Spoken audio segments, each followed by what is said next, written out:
అరే ఇలాంటి ఏమైనా ప్లాన్ చేసినప్పుడు ఉదయం చెప్పండి రా. మేము ఉదయం వెళ్ళి దిక్కొని వచ్చేకాడికి మధ్యాహ్నం ఎప్పుడు అవుతుంది. మీరు మధ్యాహ్నం ఫోన్ చేశారనుకో అప్పుడు అయిపోద్ది అంతా. అదే అందరే కలిసి తిందాం, అందరూ సరదాగా ఉందాం అనుకుంటేనే ఇది ఏదో ఫార్మాలిటీగా మధ్య పిలవకంటారు బాబు, చాలా ఇబ్బందిగా ఉంటది. సరే నెక్స్ట్ సండే ప్లాన్ చేద్దాం మామ అయితేనా. ఎప్పుడైనా ప్లాన్ చేయండి. పెట్టుబడి మీది, ఇల్లు పొయ్య మాది.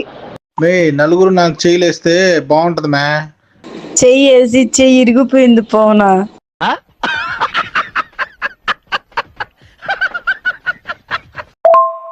ఏమ్మే పుత్తూరు పోదామా కట్టు కట్టించుకోవడానికి?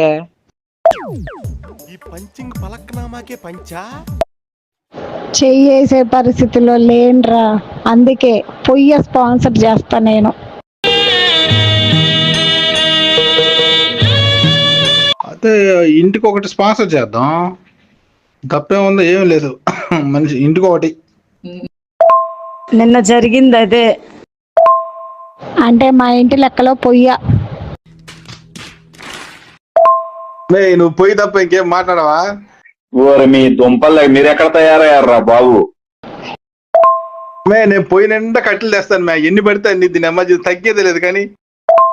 నేను ఒప్పుకోను, పొయ్య కట్లు నాయే. మానవత్వం ఉందా? బుద్ధి ఉందా? బుర్ర ఉందా?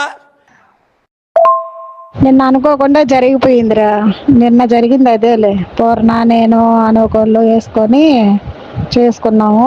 సడన్ గా అయిపోయింది అది, అందుకే మీకు కూడా సడన్ గా ఫోన్ చేసింది. మీరేమో రాకపోతురి. ఎదవలమా? మమ్మల్ని పిలిస్తే మొత్తం మేమే తినేస్తామా ఏంది? మీరందరూ ఎలా కలిసారు? మేము ఎట్ట దూరంగా ఉన్నాం? మేమే నెల్లూళ్ళు లేమా? ఇది చాలా తప్పిది. మీరు కడుపులో పెట్టుకొని చేశారు అందరూ. నేను మోనార్క్ని, నన్ను ఎవరు మోసం చేయలేరు.